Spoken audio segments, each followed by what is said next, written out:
can hear me. Do you think people don't know about it? Well, there's a lot of people here who support doing this to children. I know that. Okay, and if you, I have a question. I don't want an argument. I want a discussion. Oh, you don't have to worry. You don't have to worry about that. So, I understand being anti-abortion. It's okay. Does that include like people that have been raped? Well, what do you mean? Like if a woman gets pregnant because she was raped, should she not get an abortion? She shouldn't murder her child, no. Okay. Who's going to raise it? Who's going to pay for its music lessons? Who's going to pay for its braces? Who's going to pay for its sports team? Who's going to pay for its special education? Are you? Well, she and her family can, and I can come along and help. No, they can't. Well, you assume that, man. Why do you assume that? Because I know plenty of people that are living in poverty.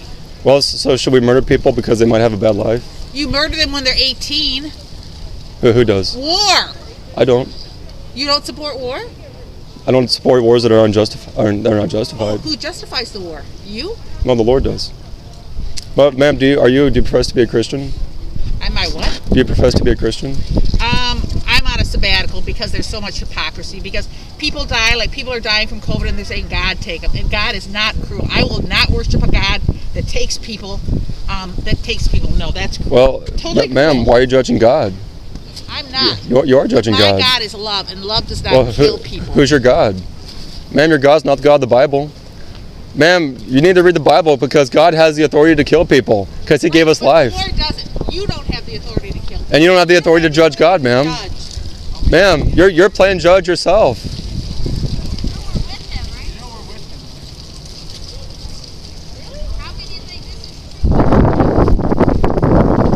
Ma'am, you're judging God. You have a different God, ma'am.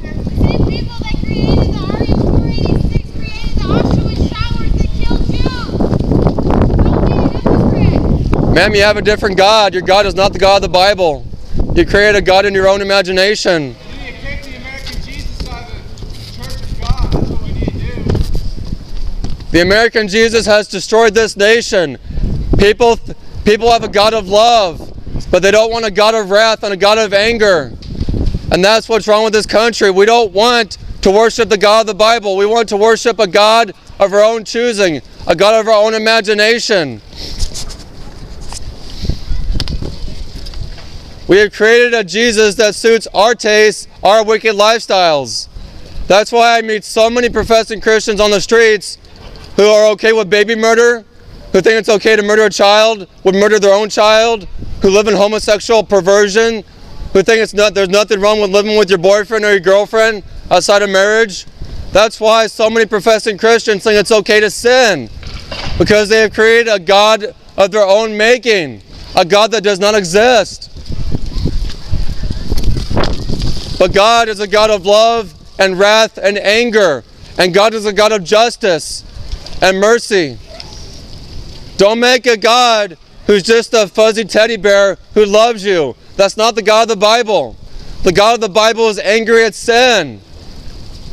And the Bible says that the fear of the Lord is to hate evil, not to love it, not to embrace it, not to comfort people in their sin, as so many pastors do, as so many false religious leaders in this country do.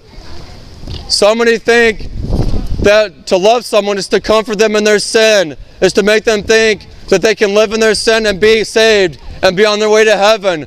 But no, true love warns people when they're on their way to hell.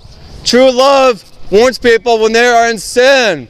True love tells someone that if they continue in their sin, they're going to die and go to hell. If you're a Christian and you love people, you will warn them about hell.